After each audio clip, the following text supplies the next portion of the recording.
আসসালামু আলাইকুম এভরিওয়ান, কেমন আছেন সবাই? আজকে একটি নাস্তার রেসিপি নিয়ে এসেছি রোজার দিনে। এটা হচ্ছে গাজর আর মুরগির মাংসের কিমা। প্রথমে একসাথে নিয়ে নিচ্ছি, তারপর 1 চামচ সমপরিমাণ আমি হাতেই নিয়ে নিচ্ছি আদা রসুন বাটা, আর হচ্ছে 1 চামচ পরিমাণ সয়া সস, গোলমরিচ যে যেরকম ঝাল খেতে পছন্দ করেন সেই রকম, আর 1 চা চামচ পরিমাণ টমেটো সস, অ্যান্ড হচ্ছে আপনার ধনিয়া পাতা, আর এটা হচ্ছে ব্রেড ক্রাম্বস, যেটা আমি ঘরেই করে নিয়েছি, এর জন্য হোয়াইট দেখাচ্ছে। কেউ যদি চান তাহলে একটু অরেঞ্জ ফুড কালার সাথে মিশিয়ে নিতে পারেন। এখন সবগুলো উপকরণ একসাথে মেখে নিচ্ছি। আমার কাছে মনে হলো আরও কিছুটা ব্রেড ক্রাম্বস দেওয়া উচিত, তো সেটাই দিয়ে নিচ্ছি। ব্রেড ক্রাম্বস বলতে আপনার পাউরুটির যে সাদা অংশটা আছে ওইটাই। তো আমার মিশ্রণটা হয়ে গেছে, এখন হচ্ছে একটা ব্যাটার তৈরি করে নিচ্ছি।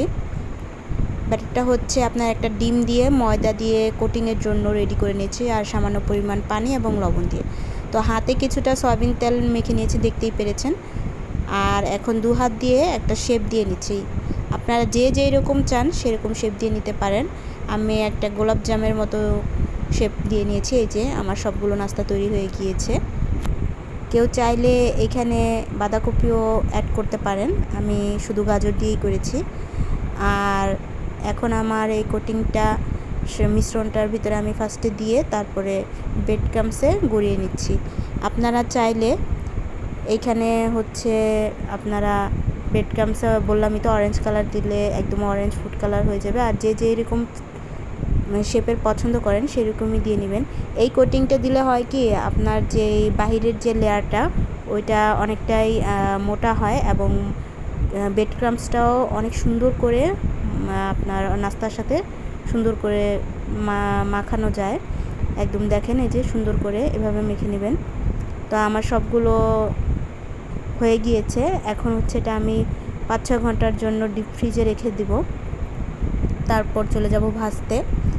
তো 5-6 ঘন্টা রাখার পরে এই যে আমি বের করে নিয়েছি।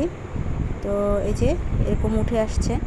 আমার শেপগুলো হয়তোবা আমি আমার মতো করে দিয়েছি, এত হয়তোবা সুন্দর হয়নি। আপনারা যে যেরকম চান সেরকম শেপ দিয়ে নেবেন। আর এখন হচ্ছে ভাজার পালা। ফুটন্ত গরম তেলে আমি নাস্তাগুলো দিয়ে দিচ্ছি। একটু ধিমি আঁচে ভাজবেন যাতে কালারটা এবং ভিতরে সুন্দর করে হয়ে যায়। আপনি যদি নাকি অনেক বেশি আঁচে ভাজেন, এই যে আমি একটু বেশি আঁচ দিয়ে ফেলেছিলাম, এই জন্য কিছুটা কালচে হয়ে গেছে, কিন্তু পুড়ে যায়নি। এভাবেই দিবেন আপনারা। আর এই যে আমার নাস্তার ভিতরটা দেখতে ঠিক এরকম